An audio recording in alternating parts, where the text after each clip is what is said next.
is up, guys? Welcome to episode 7 of the podcast. We're here with Michael Coleman, aka Coleman Cards. Coleman, thank you so much for coming on the pod, dude. Yeah, man. Thanks for having me. This is awesome. It's been a journey, bro, the last couple of years. I feel like my journey started, I met you early when I started into cards.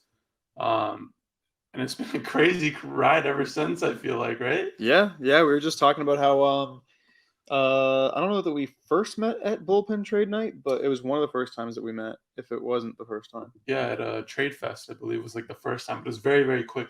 It was like it was probably like 10 minutes. It was very quick. Well, Trade Night, was it Trade Fest? Because Trade Night, it was the Harden Tops PSA 10. So then Trade Fest wasn't Trade Fest before then, though, or no? It might have been. I can't remember, but we met both those times. We met both those times, and then that's how the story began. I guess. And that was what, 2019? That was 2019, and that was when you could go buy. It was early 2019. You could have bought anything at that trade night for like 10 or 15,000. You could have bought everybody out almost. Yeah, if you had bought and everybody out at that. I mean, for instance, I remember a Tom Brady Bowman Chrome PSA 10 was like $2,000. I think someone had one up for like $2,000. Wow, and that's what got up to like over 20. Now it's like 15. I feel like we always look back on those trade nights, and when we talk about it, we're like, wow, we could have gotten a LeBron refractor 10 for 5,000, whatever it was, a LeBron Chrome 10, for whatever it went for 1,000, 1,500 at the time. Yep. But it was cool, like when I first started to see see somebody like put in the work like that, where I could like look and like learn from. Like that was really dope for me. To like have somebody be like, damn, like he knows what he's doing, you know what I mean, and like learn from you. That was really cool. Yeah, and I was just kind of flying by the seat of my pants because I was really getting back into cards. So I mean, I was kind of just in the same boat as you, but I just had a little bit more, experience, I guess, or a little bit more history doing it and everything. But I was right there with you, man. We were just kind of like right in the thick of it, like just cutting our teeth, sort of. Can you turn back to when you first got into cards and how you got in? Yeah, I was 10. It was 4th grade, and I had just switched back to my my school that I grew up at. I went like up north in northern Arizona and lived there for a year, and then came back and was with all my friends, and they were all doing cards, basketball cards and stuff. So I went over to my buddy's house, and they were all collecting like Stephon Marbury and Allen Iverson and Kobe Bryant. And so I got into it too, and it was the next year. It was 97, 98 cards were coming out.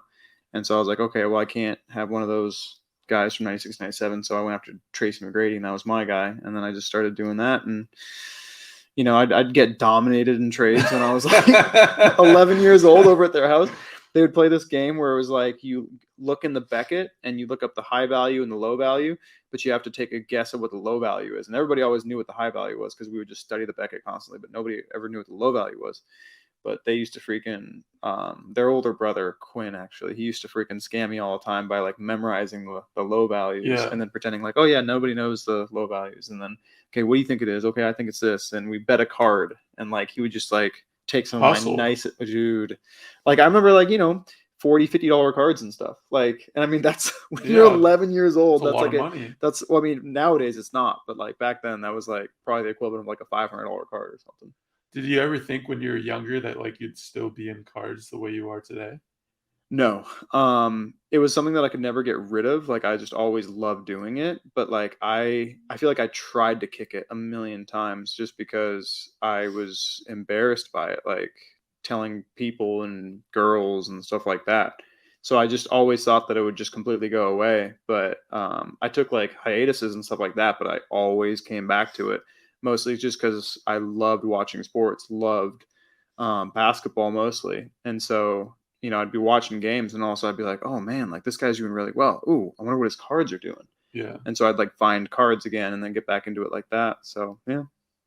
And what were you doing? Because, now you're in cards full time, right? Mm-hmm. So what was the process like from high school till now?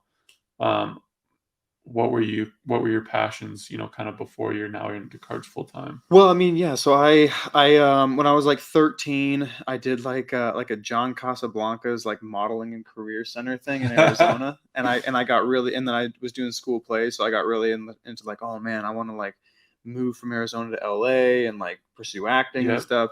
And that's kind of like where that little seed of that little dream started. And then started doing plays and stuff in high school, and dropped cards kind of in high school for the first year and a half of high school. Um, and I was doing sports too in junior high and everything. But then when I got to high school, I did football and tennis for a year, and then I stopped doing that. Started just doing drama stuff. And then my junior year of high school, when I was like, I'd say I was like just getting to be like kind of cool in high school. Yeah. Towards the end of the year, it was LeBron's rookie year, and I was like, I mean, I can't do cards because I'm actually kind of getting kind of cool right now. But it's LeBron, and so I started to get back into cards, and then I got back into cards LeBron's year at the end of it, and then just went super hard in like 0405 with Ben Gord and Dwight Howard, and 0506 with Chris Paul and John Williams and all those guys, and then did that for a while. And then I feel like I've just very, very slightly been on and off since then, but really always been doing it since then.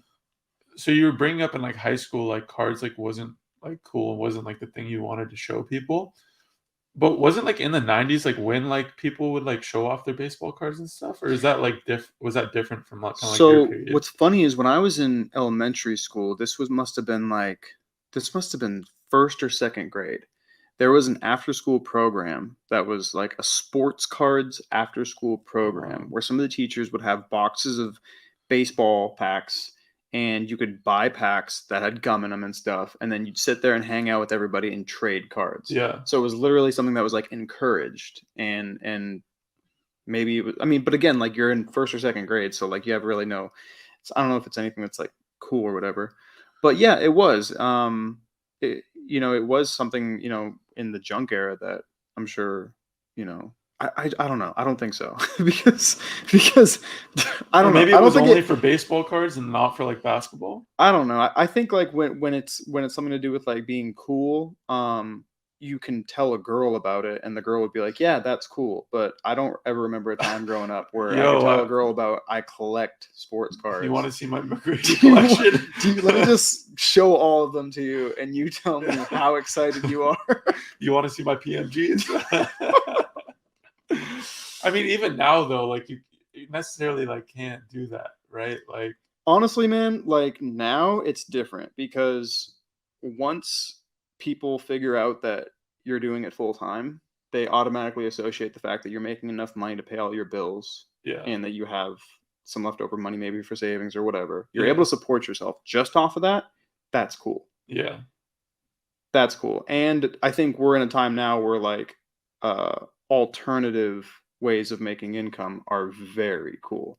Whereas like back in the day, like if you were like a thrifter, you were kind of like almost like this outcast sort of person. Whereas now it's like the coolest thing on the planet. If you have like an eBay business and you buy stuff at garage sales and stuff like that, made famous by maybe not made famous by Gary Vee, but totally proliferated by Gary yeah. Vee, right? Is that weird to you though to see that like change where like you're growing up when you're a kid, you kind of have to hide this passion almost, right? And then you're almost like trying like throughout your career, whether that was acting or other things, you're trying to focus on that and push off the cards. Like, is it weird now to see? That it's so accepted. Yeah, right. Um, it is weird to see, I guess, but it's more like it's just so cool that it's like finally like this thing that's so big. I'd say that the biggest thing I don't think about it that much, but I always just wonder like, man, if I was 18 years old right now, if I was 15 years old right now, if I was 20 years old right now, man, I'd be having a lot of fun because I was going pretty hard when I was like 19, 20 with cards just on the side. And I was like hustling on eBay and stuff like that. It's just the numbers were so different than they are now that it's like I never was able to like put in perspective, like if I just do this enough, I could really do well.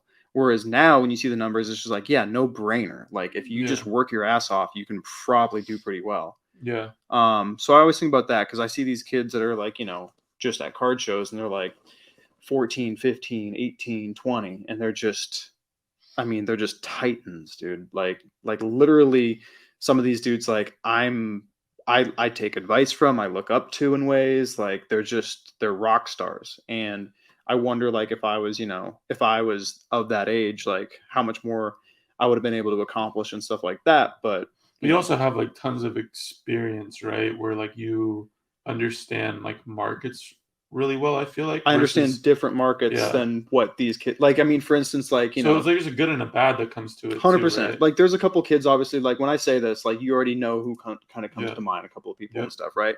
Well, those people, even though I, take so much advice from them and learn from them, they're still asking me about Yeah. 90s stuff. Yep. They're still asking Yep. me about like PMGs and Yep. rubies and stuff like that because that's the stuff that I grew up on. So Yep. I know that stuff really well. So yeah, it's a catch 22. It's like I wish I could be young during this time, but at the same time, like if I was, I wouldn't have the experience that I have Yeah. had. Is it you talked about like the margin points of like when you were, going hard in your what late teens, early 20s probably. Mhm. Um but even as soon as like a couple years ago, like I feel like if you flipped, a card or were set up as a dealer and you made like 200-300 bucks, that was like a good show. But now it's like you go to a show and like you see like, the tags of all these cards and stuff, and it's like really, really expensive on some stuff, like, right? Is that like something where you're like, all right, I want to make sure for my personal business, I'm getting cards in and I'm moving it out? Like, can you take me a little bit deeper into like the process of like how kind of you're going about your business currently today? I'm as I am today, I am still trying to catch up with uh everything that happened in 2021 as Yeah. far as all the stuff that I still have coming back from PSA. All the small stuff that I have just sitting in my bedroom, which is my office, Yeah. that I still need to list on eBay and stuff like that. And I look at it and it's just like it's so much work that needs to be done. And I'm only one person to be able to do it. And if I put, more hours into it, obviously I'd be able to get more of it done. But it's just like I'm still trying to just like catch up on so much of this stuff. And I have so much low end, that I'm trying to like, get listed and move and everything like that. But then, you know, it's a balance of like how much time do I put into listing a card that's going to be $10 or $15 once I ship it out, as opposed to trying to make a deal over here for this $2,000 card, which I'm going to make a better return on for my money and my time and stuff. So, I feel like a lot of people have that issue with like the low end though. They have so much stuff coming back from PSA from their bulk orders that right. like they don't know what to necessarily do with Well, it. I think a lot of people, they just take the easy way and they just take all of it and send it to consignment, Yeah. right? And that's totally fine. It's just I did that a couple times and like I just got dominated. Like, and that's fine. Like if you're willing to just take that loss and take that money and just use it for something else, that's fine. But I looked at it and I was like, well, I'm gonna get about 80 cents if I auction it, or if I just list it and wait, I'll get that 100 cents that I'm looking for, and then I won't lose money, or I'll lose a little bit of money because some of the stuff that's coming back, obviously, like you're totally upside down on. Yeah. But I just looked at it as like, let's play that long game and let's, try to make sure that we're selling enough on our other avenues and stuff to where we're liquid and everything like that. But we're not just like taking all this inventory that we could just take our time and process and get the most out of. And at the same time, be building the business. Mhm. Like the more you sell on eBay, the more people do transactions with you. Mhm. The one thing about consignment is great because it's quick, but you're going to get less money and you're letting somebody else make that connection to the buyer. Yep. So it's like I really do enjoy listing like these small things on eBay, knowing that I'm making a real connection to the buyer. They know who it came from, me. And someday that person that's buying that $10 card is going to buy $100 card, and they're going to buy $1,000 card at some point if they keep going with it. And so, just building that base and stuff of business, I guess. Yeah, so you're kind of thinking about it more long term than anything else. I mean, you're thinking making the small connection now could in a year, 2 years, or 3 years make that kind of bigger sale almost in a Yeah, way. I think more well, and I think it's I mean, look, man, I'm naturally a pretty lazy person, and for me, like to be ultra lazy would be to send it all to consignment, but to be even lazier in my eyes is to just try to create enough of a network to where I don't have to do as much work because more deals come to me because people know who I am and I have more opportunities, Yeah. and that to me is just me being kind of lazy. Like I'd rather not look for like the quick dollar and stuff and just take my time and everything and try to, yeah, do it that way, I guess. If that makes any sense. Yeah. No, it does. I mean, again, I think like it just brings to the point of like you want to build more of the structure of your business and making the connections and building the brand versus sending it to somebody else, and they get all that stuff like you mentioned, right? So, Right. And the most important thing is like I am a Dave Ramsey guy. I'm an every dollar counts guy. mhm, I'm like a big like if we're gonna take a loss, let's make it like let's take the loss the best way possible. yeah, And sending stuff to consignment, especially the low end stuff, the yeah, cheap stuff that'll sell on best offer for $80, but then you go in auction and it does $43. yeah, that hurts, right? That That hurts. hurts. That hurts. And So that it's happens like, 5 different times in one auction. That adds up right. real quick. And maybe you're into it for $100, so you're gonna lose money no matter what, but at least like you're covering up your loss a little bit. So for like, I'm trying to do that now a lot with all this like lower end stuff that I have coming back. And like I'll go to a show and I have like some connections now where they'll bring me like 100 small cards that they Yep, just want to sell everything. And I don't necessarily want to buy all of it and have to process and do that. Like I don't want to be like a mini Burbank in that way. yeah, Because that's Burbank's bread and butter, right? It's just like buying any big lot and then being able to just like take apart that carcass really quickly. Like yeah, I'd rather just do like some of these guys that walk around card shows, like they only have 5 cards in them, 5 cards on them at all times. They just sell those 5 cards and then they go buy 5 new cards and then they go sell those 5 cards and stuff like that. It's like, and I think that's great. That's just, I guess I think that's a really great way to do it actually. I think Um, that's the best flipping way, that's the best flipping but way. it doesn't necessarily grow a It doesn't business. grow. I wouldn't say it grows a business totally, but also too, I don't know if it's the best. I don't know. There's just so many. There's so many ways to do this. Well, if you're starting out, because like that's a couple years ago when I started out, it was more of like buying a bunch of raw, sending it to PSA, getting it back, flipping it, doing it again. Like that was like the play. Hmm. And now that necessarily is that's a little bit tougher to do now with PSA, but it is coming back. It's coming back. Um, but like the notion of buying, 5 cards in a deal, getting it in, and then flipping it and then coming back, that's just like another way to do it. And I think that's what like people are thinking right now. Yeah, yeah, yeah. Uh, So, I mean, I'm trying to walk that fine line between like buying a bunch of stuff, having a lot of listings on eBay and everything, having plenty of different things that I can be selling and stuff, but also like not trying to have my office be like a card shop, you know. So yeah. what did you ever think about opening up a shop when you were younger? Oh, for sure. When I was really young, 100%. Like I loved the idea of having a card shop. Like when I was like 13, 14, I wanted to have a display case in my room. So I could put cards in it and display them and like be like, yep, and that one's 20 and that one's yeah, it's like I want to do that, but like any real intention of doing that, no. No. I personally don't. Is it profitable? It can be extremely, but like if you wanna think about that, you need to look at Burbank. You need to look at them because that's how you do it right, and it takes a lot of work and time. That Burbank was not built overnight.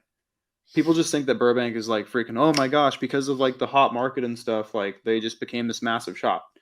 I remember seeing Burbank ads in Beckett's when I was like 12 years old and always just being like, man, if I ever go to California, I want to go to Burbank Sports Cards. That's when I was 12 years old. Like, that's how long Rob Veras has been doing this, And it's like now because of them, they were perfectly equipped to catch the tidal wave. They had the perfect surfboard to be able to catch that wave perfectly. And now that they're on that wave, people are just like, oh, they got lucky and caught that wave. And it's like, no, like they were perfectly equipped. That being said, no, I would never want to open a card shop because it's too much work. It's too much work. I was joking with Ryan about like if I moved to Texas or something, opening up a Burbank Sports Cards and franchising it. That's actually not a bad play. It's not a bad play. It's not a bad play. It's just I don't want to do all that work. I don't want to do all that work. I'd rather I mean, a big thing about me, I love the idea of financial freedom, and not only financial freedom, but freedom to do whatever I want, whenever I want, at whatever time, and or the same thing as whenever. But anyway, um, and that and it's already a little bit hard when I have to like put time away on eBay when I go out of Yeah. town. So I Yeah. mean, let alone having a card shop where I'd have to like be there Be there all the time, 24/7. 100%. Because it's like, what are you gonna do? You're gonna have a card shop and let somebody else run it?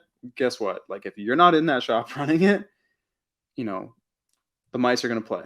Yeah. So, When was your yeah. first like time going to Burbank? Let's see. I went to Burbank probably in like 2017 or 2018. Um, I think I stopped in, didn't really see anything. Probably talked with Rob. They really didn't have much in the showcases. They really were mostly wax and stuff. So I stopped in the first time and I was just like, oh, this was kind of a letdown. Because when I went there, they didn't really have much in display cases. It wasn't like back in the day when I saw the ads where they did have the huge showroom, because they Yeah. used to have that a long time Yeah. ago. So it was a little bit underwhelming when I first went in, and then I went back because I saw that they had a card that I wanted to buy on eBay, and I went in and tried to offer cash and get it cheaper. And I talked with Ryan, and I was still relatively, I wasn't relatively like new to making a deal, but I definitely was like a lot younger and more immature in like my deal making abilities. So I was just like laid out like $400 on the table for Ryan. I was like, hey, look, man, here's where I'm at. And I was like, yeah, no, thanks. Appreciate it. Like, He turned you down real quick. yeah, well, I mean, like I was, like I was definitely coming in under what, and Yeah, Ryan's yeah. super fair. Yeah, yeah, Like, yeah. That's interesting. That was probably one of your like first like deal experiences with him. First deal experience with Ryan, yeah. And then I came back like 2 days later to try to get it again, and he had sold it. And it was just like, it was, That's the worst. it is the worst, but it's always a good thing too, It because humbles you. it humbles you, and it makes you realize I was right. Like I should have tried to get that card. Should have tried to get that card. Sometimes though it's just a coincidence that somebody else bought it and you shouldn't have got that card. So Sometimes then you figure out who bought it though, and you're like, fuck, damn it, that person has it. Yeah. But yeah, that was my first couple times going into Burbank, and then I kept going back because I think I might have done a couple of quick deals with Ryan, and I remember he bought some stuff from me, and I was like, wow, he's like really fair with what year buying. was that? Like what? How It long was 2018 or 2019. Okay. Because I remember going to National in 2019 over summer, and I saw Ryan and Rob there, and I said hi to him, like, oh hey, what's going on? I'm in Burbank. I've been in the shop a bunch of times. So yeah, but yeah, probably like 3.5 years ago. It's crazy. Mm. We were talking a little bit earlier though. We got my boy Little Kyle doing a lot of the podcasting and work right now for the pod. But it's interesting because we're all three of us are in together in this room. And the first time I went to the bullpen trade night, like the one at the shop, I'm pretty sure I brought Little Kyle with me. It's either the first or second time. And we saw you. I bought a Harden card off of you. Yep. And that's when you were telling me, hey, like I'm trying to buy this big card right now. I need to sell like a lot of stuff. So let me know what you want. And that's why I bought the Harden. But you didn't tell me ever what the card was. And this was 2019, I want to say. This is 2019. This is 2019. Can you tell the people what card you bought in 2019? I can, but I want to first say, I want to go back to that day and tell the people about meeting SashaT. Probably no beard. I don't for remember. One of the first. I don't think you had a beard for sure. You had a very raspy voice. Very raspy. And I was just like, I was like very raspy for like a young man. Very raspy for a young man. But no, I thought it was so funny because I tell people this story all the time because they're just like, oh yeah, like you're friends with SashaT and stuff, and like how long you've known SashaT? And I was like, SashaT was with little Kyle at bullpen trade night, and y'all were sitting at a little table and weren't talking to anybody. Yep. And then you asked to look through my cards. You saw the Harden, and it was probably worth like $150 at the time or something. And you were like, would you take 120? And I was just like, no. And then you were like, would you take 126? And I was like, what? And you literally went into your wallet and you pulled out $6, and you were like, "This is literally all I have." And the funny thing was, I'm pretty sure you were telling the truth. I was. You literally, like, that's all you had. And I think it's so funny because I tell people about that. And I'm like, I was there on day one when SashaT literally had $6 in his wallet. That was my Taco Bell money. So it literally was. So I was like, it's funny because I'm like, so I've literally seen that young man go from $6 in his wallet buying a James Harden card to where you are today. And that was a good card, though. It's really cool. It was a good card. I'm sure you did well on it. I mean, like, that card got up to, dude, that card got up to like, oh my God, what'd that card get up to? I think that card got up to like $7,000. Yeah, that's crazy. Isn't that crazy to think? But we can't steer off the point of that day you were cashing out. That day I was cashing out. I was cashing out to buy a Luka Prism Gold rookie card, True Gold from Prism, flagship set, BGS 9, lowest graded one that I know of. So it's like the runt of the litter out of the 10. I bought that card. And I had no money, so I was literally just trying to scrounge up money to go. And what's funny is I was taking like cash, and then just going and depositing it in the bank, just because I was just like, I need every dollar I can find. And like, now I would never like do that. But it was just so funny, man. And I had to take a what is it, on a credit card? I had to take a cash advance. I'd never done that before. Got you. I took a cash advance on a credit card, and then I went to Chicago, the Chicago Spectacular show in November 2019, sold a bunch of other stuff, got all the money, and then was able to pay that thing off. And what's funny is that when I bought that card, that's right when I went full time doing cards. I had quit my job bartending, so that was a crazy time, man, because I did have like a little bit of savings, not much, but I was on my own. I was literally not working any job. I was buying and flipping cards and deciding I'm going to do that full time. And then that opportunity came, and I basically threw all my plans out the window and just said, I'm going to just buy this card and spend all my money doing it and go find money to go do it. And then after I bought that card, I was like, great, I have no money left. Yeah. And I'm doing this full time now. And so then I had to like figure out a way to like sell a couple other things and like, be able to pay my bills for the month and stuff. And then I just kept going, and luckily I did do that because that was a really, really, really, really good investment. I think on my tombstone it'll literally say Coleman Cards, the guy who bought a Luka Prism Gold right before the entire market went insane. Well, that's what I was going to say. If you can you kind of dive a little bit deeper in like what Luka prices were in 2019, especially and the gold, and then like what kind of happened over the next several years to now?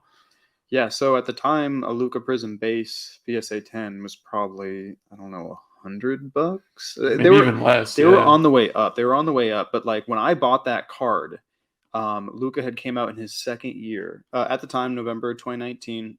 I mean, you have to check Card Ladder on this. Shout out Card Ladder. Shout out Chris and Josh. You'd have to check. I think Luka Prism base 10s were probably like $100, $150. Luka Prism Silver PSA 10s had moved up from $500 from when he was playing really well to probably almost $1,000 at this point. So that was kind of like what was going on. And yes, they were. Luka Prism Silver 10s were $1,000 because I remember saying in my head, what would you rather have? 12 Luka Prism Silver PSA 10s or 1 Prism Gold?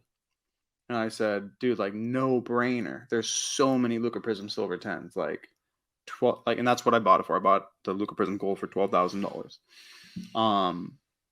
And so then everything went on a crazy ride. That was November 2019. Luka started playing amazing, and that led to his first team All NBA honors for his second year in the league, which he is now this is his third year in a row, first team All NBA. He's going to be voted on to his third in a row. And then Luka stuff went crazy. Luka Prism 10s over the next year and a half just shot up so much. They got up to $2,000. Yeah. Luka Prism Silver PSA 10s touched $10,000, which was probably a little manipulated. I mean, 8,000 solid. 8,000 solid for a second. Yeah, and then a couple of gold. The next gold that sold publicly. So mine didn't sell publicly; it sold privately.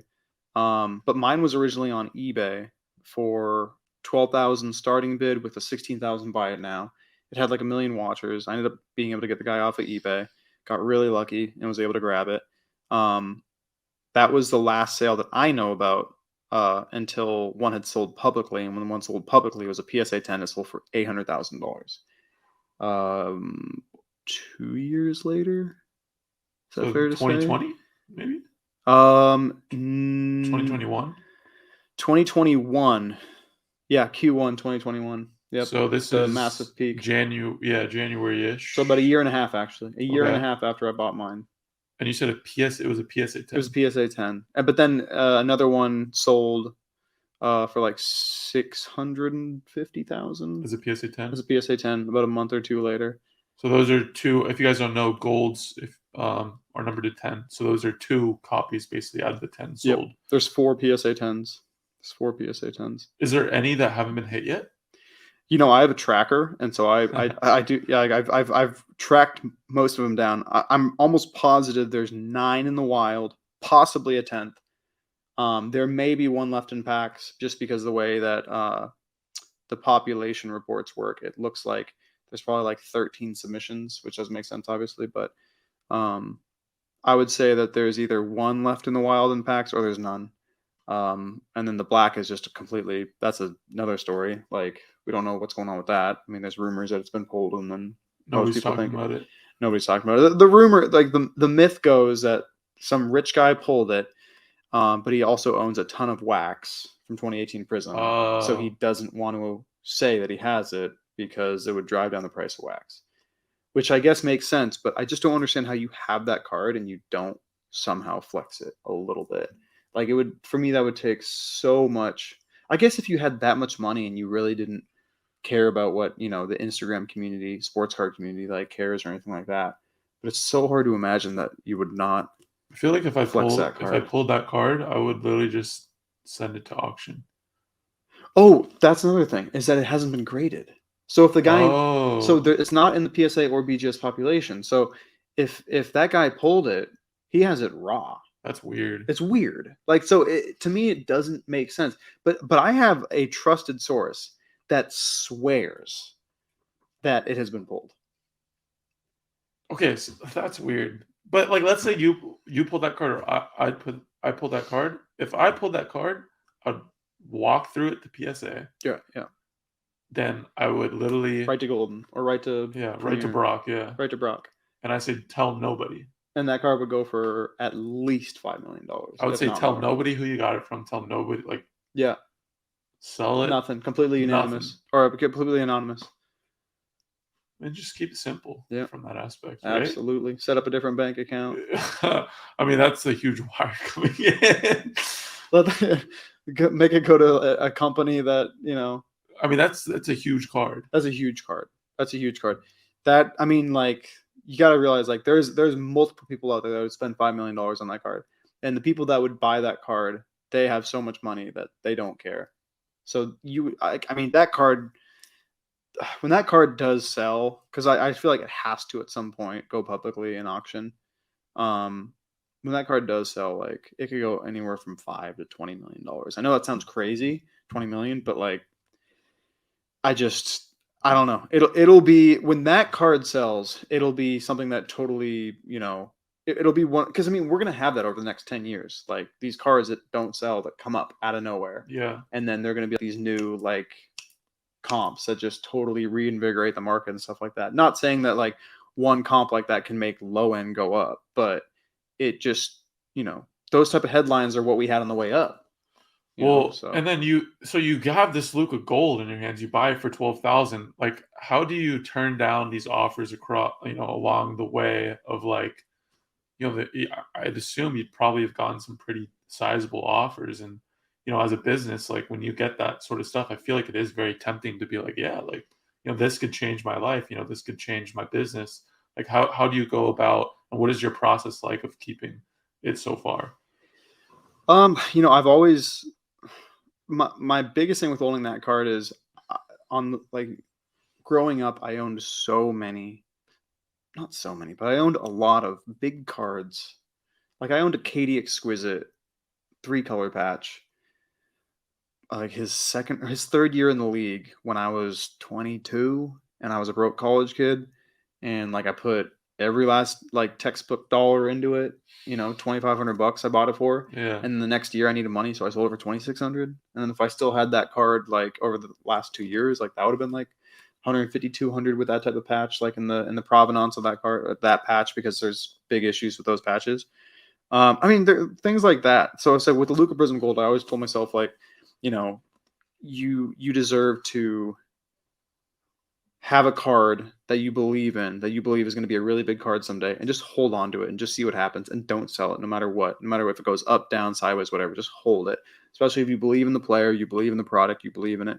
And I really do just think the Luca Prism Gold, or the Luca Prism card in general, is just an important card because of not just the player, but because of the significance of that year of cards for the hobby. And like, that was Mahomes and Luca that just set this entire market, made it go crazy. Yeah. Everybody going after the Luca Prism Silver that year. So I just think like the gold long term, like no matter what, if Luca wins one championship, multiple, zero, whatever, I think that card's in a really important card. And I think I can rest easy knowing that I'll never lose on it. It'll never be worth $0. It'll never be worth 12,000 again. It'll always be worth more than that. So no matter what, I'm fine investment wise. It's a great conversation piece. Yeah. I mean, the fact that we're even like taking time to talk about the fact that I own that card, Yeah. like it's a cool it's a cool way to introduce myself to people. When people find out I have the card, it's allowed me to talk to a lot of people that would otherwise never talk to me. That are like, that have big cards, or that are, very successful people and stuff like that. So there's like a level of like clout that comes with it too, which is kind of cool. And then, with selling, it's been pretty easy because one, nobody wants the BGS 9. Everybody wants a BGS 9.5 or a PSA Yeah, but at the end 10. of the day, you got to get what you got to get, bro. You don't need Hey, only 10 bro, of bro, those. you don't have to tell me. I feel That's the a same good way. value play getting the BGS 9, if you ask me. 100%. 100%. And if you don't like the BGS 9, cool. Go find a 9.5. Yeah. Go find a 10. You I would say all 10 of them are in diamond hands right now. Like they're not moving. You brought up a good point though when you say like you have this card and it's like you got to talk to people you never got to talk to. You're kind of in this community, and right when you were talking about that, my head went to like NFTs, because like a lot of these guys that are buying the Bored Apes and like those big NFTs like that, it's more of like they don't care like how it looks. Like it doesn't, the picture, the quality of the NFT, and that's the art isn't really there. It's more of like being in that community of like, look, I paid this much for it. I'm in this community. I got to go to all the events. I got to talk to the people that I never get to talk to. And I think that's one aspect of cards that like people don't realize is there. It's like, if you have a card like that, like a Luca Gold, you're in that community of those 10 people that have it, and it kind of changes the landscape of like your network almost in a way. Absolutely. And absolutely. And I mentioned this on the right, I mentioned one of the first like interviews that I got to do, which was with Joshua Johnson on Cardboard Chronicles, which shout out Josh, like that was so awesome that he allowed me to come on, because I really wasn't anybody at the time. Not that I'm like somebody, but I'm just like, whatever. But I said I really enjoy being the poorest person that owns a Luca Prism Gold, and to this day, I have to be the poorest person that owns a Luca Prism Gold. Not that I'm like impoverished, but like everyone else that owns that card is like runs laps around me, successful, like with success, I guess. But I enjoy just being that guy, and it pisses a lot of people off. Like there's people that want that card from me that they're pissed that money like won't make me part with it and stuff. That, and also too, like I think there's something like I don't know. I think for some reason, I don't know. I'm not gonna say it. I was gonna say like I've gotten like the offers I've gotten on that are so disrespectful. Yeah. Like, and I'm not trying to be this guy that's just like overvaluing my shit. You know what I mean? Well, I But think it's like, I think when you get to that level of like high end, it's a different way to go about it. Like you brought up the hardware, I offered you $126. It's like when you have a card, those are two separate things. When you have a card like that, it's more of like, what are you willing to pay? Because there's, 7 to 10 other guys that if I put this in auction would do really well. absolutely. So if you're coming at me with a private deal, the offer be better be something where like Unless it's something I can't say no to, why are you even gonna offer it? exactly. Like, because why would I entertain anything that's just If I have said no at the to this point, why would I take your right? lowball But offer? I think I have to venture a guess that the reason why is because they think that because I'm me that like I'm gonna hear that number and be like, oh my gosh, like that's so incredible. Thank you so much. Like I should be like I just think their thinking I is should be messed. so grateful that you're Yeah, even willing to offer me like yeah, poor little me that. And and I think the biggest thing too is yes, if like, if I sold that card and took that money and reinvested it, I'm sure that's a great thing to do. But at the end of the day, what I've decided to do is I'm going to spend my time working my ass off to hustle and flip and build as much wealth as I can through cards so that I don't have to sell that card. yeah, So that I can just hold that card and it's not going through my head, oh, should I sell it? Should I sell it? Should I sell it? And over the last 2 years, I finally have gotten to a place where I'm not sitting in the shower thinking like, oh my gosh, should I sell that card? It's so much money. well, because I remember you called me like one time. It was probably like 2 years ago, and you're like, I got 100K offer, something like that. Like 2 years, maybe it was a while ago, Right. and it was before the season started, I believe. It was I don't know exactly, but it was before the season started, and you're debating. But ever since then, like once you turned out that offer, like it was and that was before the run up of March and all that. Yeah. But ever since then, it's like no, I'm holding the card long Yeah. term. And I've gotten much bigger offers since Oh then. yeah, oh yeah, And 100%. but like I said, it's like I wanted to work my ass off to put myself into a position where I don't have to think about, oh my gosh, like that's so much money. Yeah, Literally, I'm just like, you know what? I have no interest in selling that card. yeah, I don't care what you offer me. I mean, obviously, like if it's the dumbest offer on the planet, which no one's going to make because if they were making that offer, they should be making it to a higher grade. yeah, But it's cool to be in a position to where like I don't have to sell that card. yeah. You brought up Josh from Card Ladder. I remember Chris at those at trade nights too. Yeah, Um, Chris could you HOJ. Shout out Chris HOJ. like how has Card Ladder like impacted like your business and like of being able to like use that? Because I feel like there's a lot of innovation in new startups coming about in cards, but I feel like that one was the one that like did it beautifully in a way of like starting the business and like exiting at like kind of a pretty nice moment. Yeah. What was your question? Like honestly, I don't remember. I just wanted to bring up Card Ladder at the end of the Oh day. yeah, no. Well, I guess well, card letters. First of all, it's great. What's funny is there's been like this like card letter and alt pricer like Yeah, competition. What's funny is like it's funny that I've seen people go all card ladder and then people are like, oh, now they all use alt, like because I go based off of card shows, right? You go to a card show, what are people using to price their stuff? And like when card ladder first came out, it was card ladder, and then like when alt did like their thing, all of a sudden, oh, everyone's using alt now. But now I see it switching back to card ladder because card ladder has the raw prices and they have those verified sales and stuff. mm, Um, a big thing I always check is I see what Ryan's using because Ryan's like like the way I look at it is like if Ryan's doing something like because that dude fucking hustles his ass off so much and his works harder than anybody else. So if like he's doing something, you should probably listen to why he's doing that. it's true. So first he'll be on card ladder, then he'll be on alt, then he's back on card ladder. I'm like, why are you? He's like, oh, because of this, and I'm just like, oh, okay. So yeah, no, card ladder's great, man. Card ladder's fantastic. I love that they're constantly innovating their platform, and the most important thing, dude, with them is, the people that run it, and I know that they really, really care.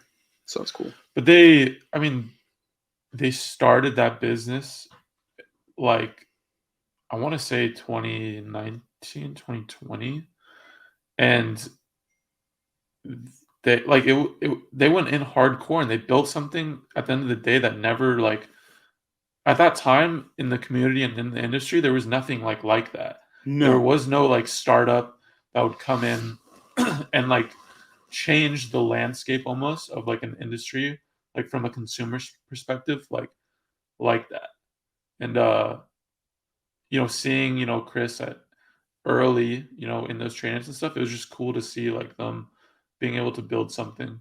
um Well, especially well, and it makes so much sense for Chris because Chris was always so obsessed with data. Yeah, remember those Instagram like 4 paragraph things he'd put out? Yes. And I mean people forget about I mean anybody who likes watching the crossover or anything like that should go back and listen to all the House of Jordan Yeah, episodes. yeah, yeah. Because the House of Jordan episodes, like a lot of it's about Jordan cards, but a lot of it is just Chris going on data nerd like Yeah, rants. And yep, it's freaking awesome. yep. Like I remember listening to those religiously just because of all the data that Chris would just analyze and stuff like that.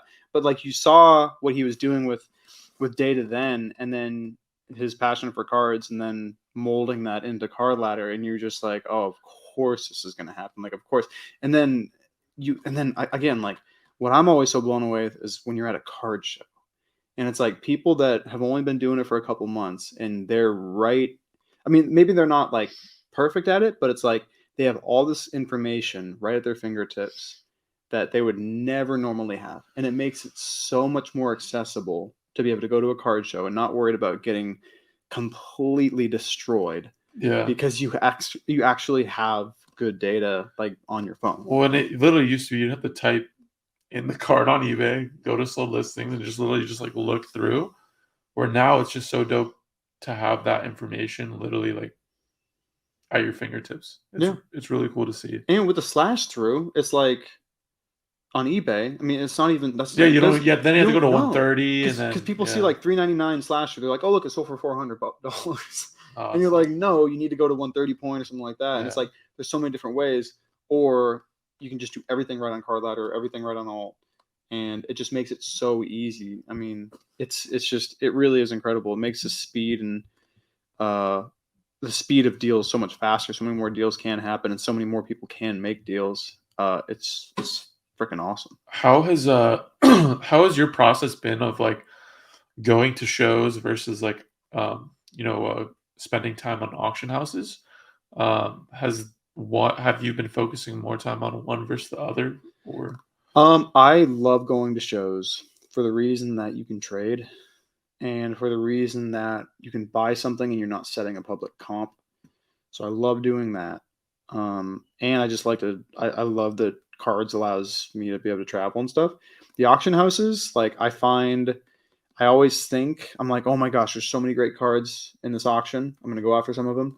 And then they all go for just a little bit more than what I'm willing to pay. And I'm not, and then I don't get any of them. And I'm just like, wow, I spent all this time watching them over a couple of weeks, constantly checking on them to see where they're at. And then the big day comes and like I start to try to bid and then I end up getting outbid. And it was like, it just feels like this like time wasted sort of. Whereas I know you do well with auction houses, you're really good at scouring them and finding good deals and stuff, and you've gotten really good at them, and it's also allowed you to have a lot of freedom too because you don't have to travel and you can do just as well just sitting on your phone, which I think is an amazing advantage. I just love going to card shows. I love card shows. I love like looking in cases and finding things that like people don't even know what they are because it's some weird parallel from the 90s or something. um, I love that only so many eyeballs can see at a card show, whereas, I mean, potentially every eyeball on the planet could see on an auction house. So, but yeah, I'm a big card show guy. I like going to the card shows. The auction houses are great. I bid on stuff, but like, man, I could count on one hand how many stuff I've won from an auction house in the last couple months. what about eBay though? Do you still use eBay a lot to buy? I still use eBay a lot to buy, but Is it more raw stuff or graded? mm, A little bit of both. little bit of both, but I don't know. I still think that I most stuff on eBay I try to get people off of eBay to buy it. Um, but I'm not even buying that much stuff on eBay. Like if I look through my purchase history on eBay, it's not that much stuff. And when I buy the most stuff is just when eBay Bucks is going live. Yeah. I'm just like trying to spend like that quick $10,000 on eBay in a couple of days and blowing out my bank account just so I can make that $500 ebook certificate because I just think that's awesome to get all that free money and stuff. But yeah, I don't really do the auction houses or eBay that much. What do you think about like all these new like platforms coming out though? Like because before it was literally just eBay and shows, right? Like Yeah. that was the and PWCC was on eBay right Right. before. And then you had, you know, like a couple auctions. You had Heritage and Golden, Memory Lane, but Right. it wasn't really like you knew where to go to like get your stuff. And now we have the aspect of like people feel like they can impact the industry in a positive way, and they're starting these new, you know, businesses, whether it's, you know, auction house style, whether, you know, it's like a place like all, whether it's a, you know, a 30-second or 1 minute auction like we have here with Whatnot. Mm-hmm. Have you dabbled into like, you know, those areas of putting stuff up on like a place like all, or buying like, and then can you also get into like what your experience has been with trying that stuff out? Well, the first thing I'll say is, remember like when all this stuff happened, like PWCC started their own marketplace, and then Alt started theirs, and then obviously you get the auction houses and stuff like that. Remember like when we were all just like, dude, like there's too many places. Yeah. There's too many places, like there's too much stuff for sale, and that's why the market's collapsing. And now we're at a place where it's just like, oh, just remember every Thursday night is Alt. Like every Sunday night is PWCC market. And just remember, always check your eBay watch list. Make sure there's stuff on there. Um, so I think it's great. I think it's great that there's all these new places and stuff. But um, I mean, like I don't know if I'm just stuck in my ways or what, because I'm older. But I'm mostly on eBay, just always checking like save searches and results. I do my favorite thing on eBay. I hate to say this because it's like I feel like this is like kind of like a cheat or a hack sort of. It's not. A lot of people know about this, but it's like you go to your save searches, you check your save search, and you go down to results matching fewer words, and you just start scrolling through there on every one of your save searches. You're gonna find so much cool stuff that you didn't even know that you wanted to get, or maybe they're really good deals or whatever, or maybe they're things that just aren't. The title isn't right. It hasn't said like it's missing a name or something like that in the title, so that a lot of people are going to miss it. So you might get a really good deal on it. I love like searching like that. I find most of my time is just me scrolling on results matching fewer words on my save searches on eBay. I haven't gotten into Whatnot yet. I know Whatnot is like great. I'm still just too old to even understand how it works. Like I've never just I'll like show you dabbled into it. today. Please show me today. We'll do Like, giveaways at the end of the show yeah, too. let's do it. I'm down. But yeah, I think it'd be nice if everything was centrally located, but that's just not the way it is, and maybe we'll get there and stuff. I don't list like I think people are really good. Like some of the younger guys, they list on MySlabs, they list on eBay, they list on like multiple places.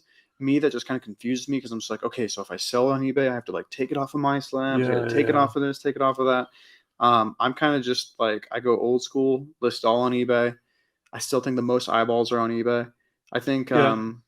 I think for a lot of the lower end stuff that I'm listing on eBay, that's where all the eyeballs are, no matter what, because it's all people that just know that if you want to buy a sports card, you go to eBay. And then as far as like when I'm trying to buy or find like really good deals, eBay, because anybody who finds old cards that might be worth some money, they're gonna list it on eBay. Yeah. They're not I gonna think list it on eBay is these. the most attractive for like the stuff you're going after, it Yeah, feels like. yeah. Um you're in cards, I mean, for the last couple of years going super, super hard, but I feel like a lot of people have gotten to this point now where they're like either like, damn, I've lost like a lot of money, so I'm dossing out, right? Or they're like, all right, like, you know, I've kind of built up a good collection, or, you know, I've built up, you know, the business and I've been going really hard. And they're kind of looking for different avenues to either invest or, you know, maybe hobby wise, like, you know, adding another hobby to the arsenal. Is there something like that you're passionate about now that like you're kind of at this point where, you know, you want to do or you're currently doing right now other than cards? So, I got my buddy in Arizona. We're in the process of trying to buy a house to renovate and refurbish and then flip and sell. Um, I think it'd be a great opportunity to learn, and I'm very interested in the tax incentives with doing real estate, just because the more I learn about tax, the more I learn about wealth and stuff. The reason why a big reason why a lot of people do real estate is because of tax incentives. Yeah. Just like starting businesses or anything like, or having employees, it's all incentivized by the government to save you a ton of money on tax. So that's something I'm looking into. But man, like I look at what I'm able to do with cards and what I would be able to do as a complete novice and some of this other stuff. And it almost makes zero sense for me to do anything other than cards because I do just fine doing it and it doesn't even feel like work. I love it so much. Like, I started doing this full time 2.5 years ago. I do not feel like I've worked a single day. Like I literally feel like I'm semi-retired. And based off how much I work, I'm basically retired because I'm like I said, I'm pretty lazy, but I do work. Like I do a lot of stuff. Like as far as my business is concerned, it's just it doesn't feel like work. Yeah. It feels like 13-year-old me just getting some sports cards and then listing them on eBay and selling them and trying to flip stuff. Like that's what I found fun from a very, very young age. So like it doesn't feel like work or anything. But yeah, I mean, so the real estate a little bit, but I just again the numbers don't work. How well I can do just doing what I'm doing as opposed to something else. It just nothing really makes sense. So as far as like hobbies and stuff, I love physical fitness. I love like taking care of myself. I'm doing this like challenge right now where I'm not drinking and working out a I lot. saw that. That's Yeah, dope. yeah. So I'm doing that right now. Yeah, you look I got a a little more shredded. I got a little Last beef, time I saw a little bit you. of beef. But yeah, man. So just What about acting though? Do you want to get back into acting? man, I have friends that like talk about it, like, oh man, I wish you get back into it. Towards the end, I was doing theater, and I love theater. Um, but even like towards the end, when I was doing like the last couple of plays and stuff, it was because like directors that I had worked with like hit me up and were like, hey, would you please audition for this? And then I went and got the part and then did it. But like, I have no interest in even like looking Well, how's the for. money for like that sort of like the plays and stuff? Like, is it good or is it? Well, I mean, you're not making money if you're doing like regional theater like I was doing. If you're doing like actual good theater, you'll get paid something. But But were you ever in a play with Romeo and Juliet? I was never in a play with Romeo and Juliet. But obviously, like I know Romeo's Under the Balcony monologue just because like I've used that monologue a lot in when I went and studied Shakespeare in London. That was probably my favorite monologue to just mess around with. I love Romeo and Juliet. People always ask because like I went and studied Shakespeare. People always ask me, "What's your favorite Shakespearean play?" Because you went and studied Shakespeare. I'm like Romeo and Juliet, and they're like, "Oh, what?" Like I thought it'd be something like, like Two Gentlemen of Verona, or like Antony and Cleopatra, or I mean, yeah, or Julius Caesar, or something like that. And I'm just like, no, I love Romeo and Juliet, and they're like, why? And I'm like, because Mercutio.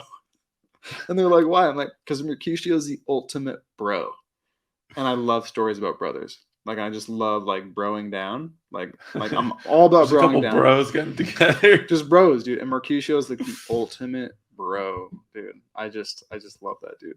But no, with acting, man, like I just don't really have any interest in doing it. I don't. I mean, I feel like one of the main interests that I had doing it was the idea that I might be able to do well financially from it. So I was doing a lot of commercials and making decent money like doing commercials, but like once I figured out I could make basically the same money if not better doing cards, I was like it's a no-brainer. Yeah, one time I came home from like a show or something like that, and then I just dossed on the TV, and I forgot if it was like Jimmy Kimmel or Jimmy Fallon. It was who's the blonde English guy? Oh yeah, James yeah. Corden. It was James James. Corden. Yeah, so James Corden. I turn on the TV. I'm watching this thing, and they have like one of his workers, which was a girl, female, was like looking for a boyfriend or something like that, or Yeah. a date. Yeah. And they brought out a couple like dudes, right? And I look at the TV and I'm like, oh wait, what is that Coleman on the TV right now? On like the dating show. And I text you. I was like, yo, I don't know if I sent you a picture, and I was like, is this you? And he says yes, and I was like, oh my god, that's Coleman Cards up there. Yeah. And you put in work. You got like second place, I think. Dude, I think I got second. Yeah. I mean, it was I would have messed went up. with you. I would have went Dude, with I would you. have went with me too. I can't believe she didn't. So I think I want to say there was like 8 of us to start, and it got cut down to 3. I was in the top 3, and then she asked this question. I'm gonna make a little bit of fun of her right now. She was like, "Would you ever lie to me?" That's the question she asked. She's like, "Would you ever lie to me?" And the first guy was like, "I would never lie to you." And I was like, "Oh my god, what a load of shit." Yeah, yeah. I was like, "What a load of shit." And I thought I was being super funny and like charismatic. She was like, "Would you ever lie to me?" And I was like, "From the moment I wake up to the moment I go to bed, I'd lie to you." She did not like that apparently. But I was like, That "What was do you?" honest That though. was like, "That's honest. I would Like have went with you, bro. that's honest."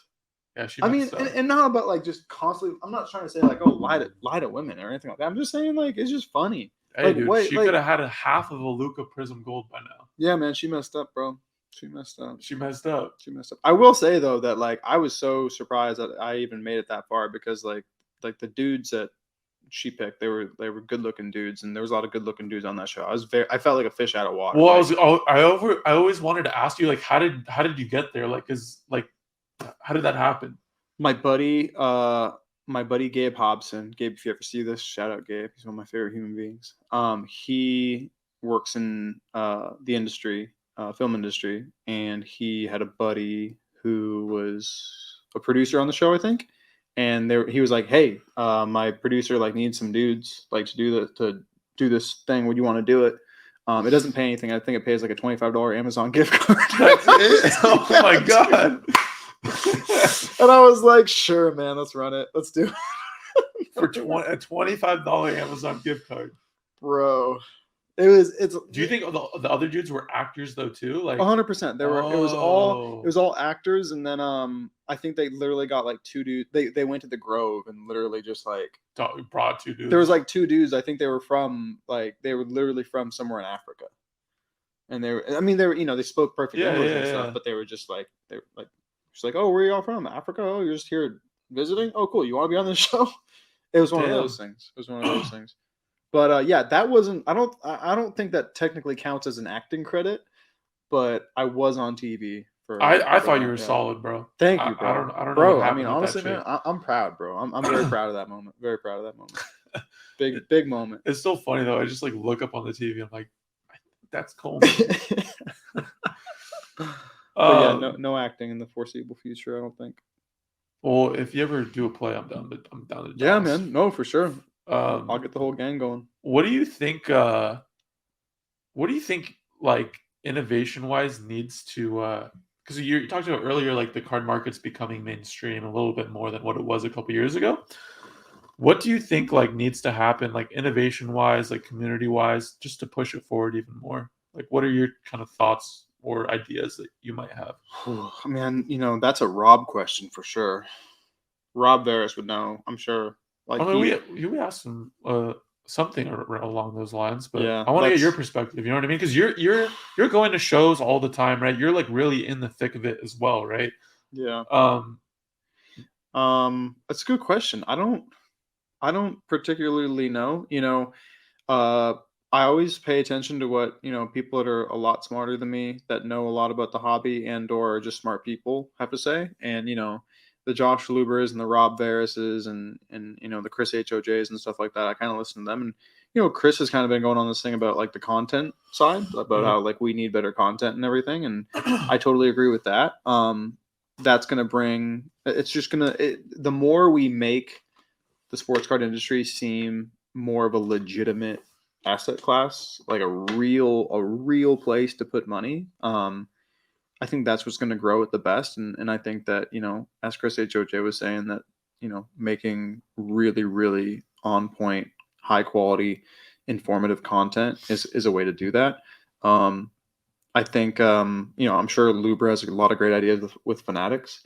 I'm sure Rob Veras, has a lot of great ideas too that, he's probably communicated to Luber and stuff like that as far as, where this is all heading and stuff. But yeah, I mean, me, man, like I'm such like a foot soldier in all this. That's just, you just go with it, I whatever. just go with it, man. Yeah, I just really go with it, man. I'm not an idea guy. I never have been. I've always been kind of just like the lieutenant, like the person that's just like carry this out or something, So yeah. I like it. I mean, it's funny because you're in the card market though, and you can kind of spot trends and stuff. I do think that, especially for you, that could translate over to like investing in other like asset classes and startups, because I think spotting trends and stuff, it's similar almost in any area, like right in any asset class. I remember when Card Ladder started, and we called each other and we're like, dude, Oh, this is gonna be huge.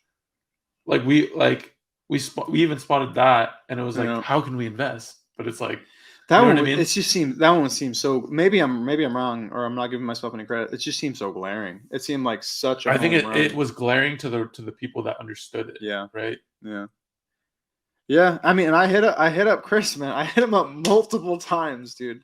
But what I should have done, Chris, is as soon as he showed me like the first things about it, I should immediately put together every dime I had and said, Chris, I will give you all this money. Let me like own a little tiny bit of it. Yeah. That's what I should have done.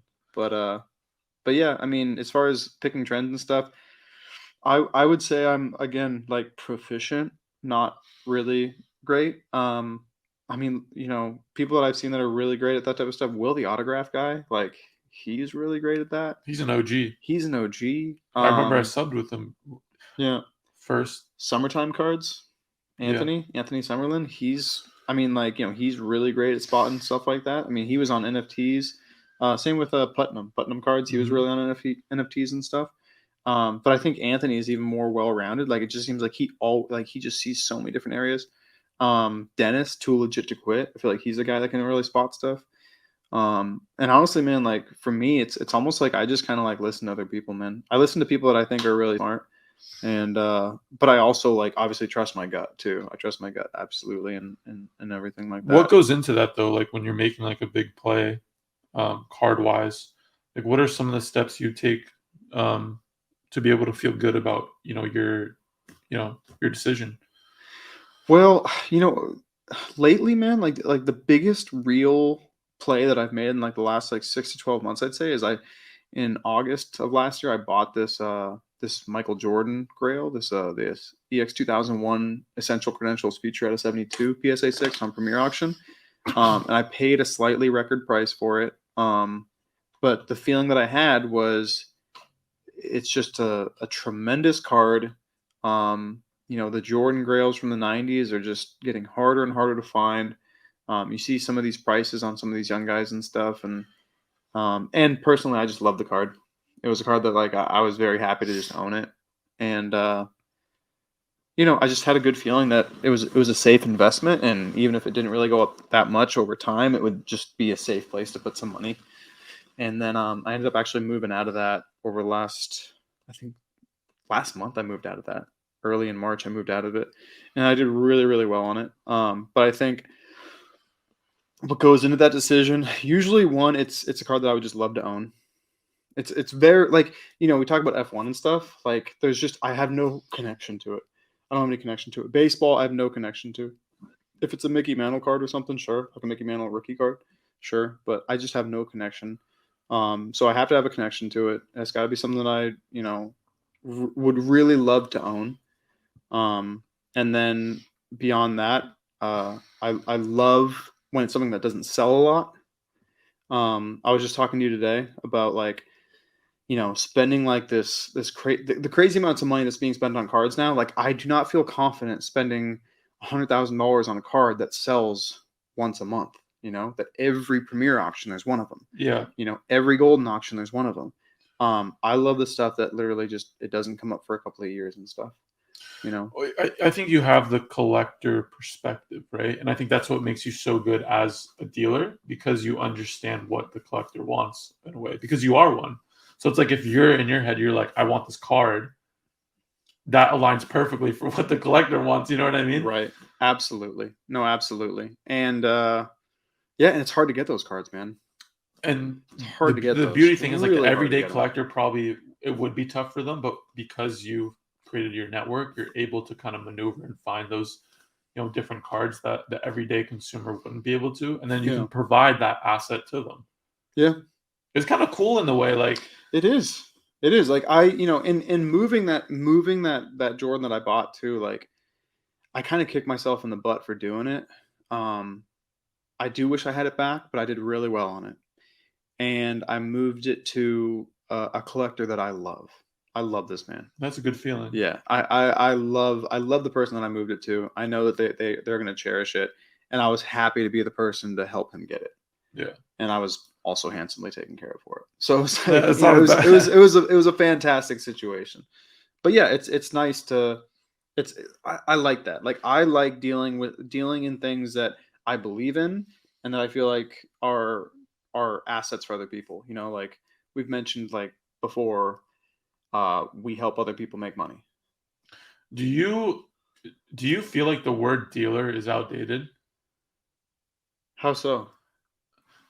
If you went to somebody like card wise, they would probably say like, okay, you're a dealer. Hmm. But to me, like you're really like not it should be called like something else at the end of the day. Like I don't know exactly, like, but like it just feels like it's outdated in the way that it comes about. Like, oh, I'm a card dealer. I But mean, it's like it's so much more than that. Like when you yeah, talk about you were able to, acquire cards that the everyday person can't, and provide it to true collectors, and having that experience with them. When you explain that out to me, that's way more than, oh, I'm just a card dealer. yeah. No, I get what you mean. I guess it's better than being called a card flipper. I mean, like Yeah, the connotation with flipper nowadays is just it's bad, dude. Like, and it doesn't make any sense either. It's like if you were a house flipper, it's like it's the people same look at you shit. like you're a hero. Yeah. But it's like if you flip a card, it's like you're like this greaseball or Well, and something. that's the thing though, is like a lot of collectors, right? They'll flip cards to buy what they want, right? To yeah, And which it's like, to and then you have a flipper doing almost the same thing, right, and you have an investor doing almost the same thing. right. Everybody's doing the same Bro, they're just it calling it is something bro, else. it is I had an interaction over this last week with a collector who I'm trying to get a big card from, and he wants more than what the card's worth. And so he's doing the same thing that people freaking rag on flippers about, which is Yeah, trying to get way too much for a card that yeah, they're just flipping and making a ton of money off yeah, of. yeah, And he's acting like that. And more importantly, he's doing it with, in my opinion, no integrity and no honor and no respect. yeah, And there are flippers out there, man, that literally, bro, like you meet them, they are the nicest people on the planet. They are all honor, all integrity, all respect, and they are reasonable and fair. And that's why they're really good at what they do. mhm, And they're called flippers with this like tone and connotation that they're like evil. And it's just it's dude, the elitist bullshit that hovers around some of the collectors is like it's so annoying, man. It is so annoying. yeah, and But that's it's just the way it is, man. yeah. It's just the way it Well, is, and it's and I like think that's one of those aspects that needs to progress if we want new people to come in. Because again, I look at the NFT community, I go to some of the events, and I see kind of the community and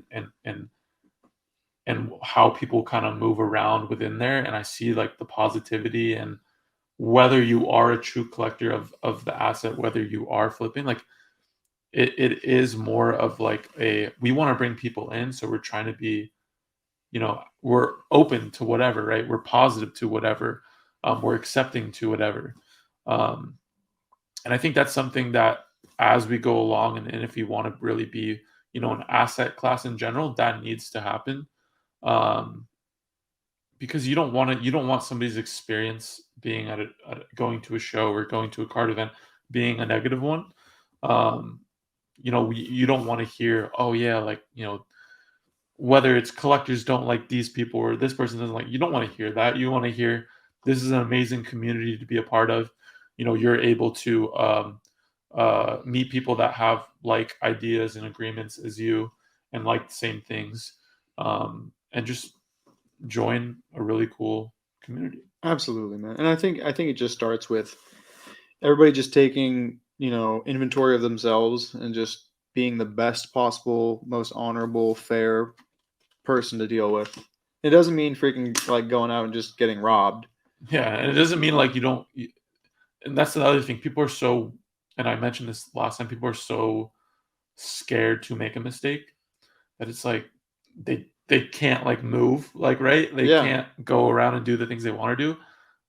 It's okay. Like it's okay to make Yeah. mistakes. It's okay to undersell something because freaking Yeah, you missed a comp or something. It's okay. Well, I think that I always say this. The biggest thing is uh I think there's this fear associated with they don't know if they can do it again.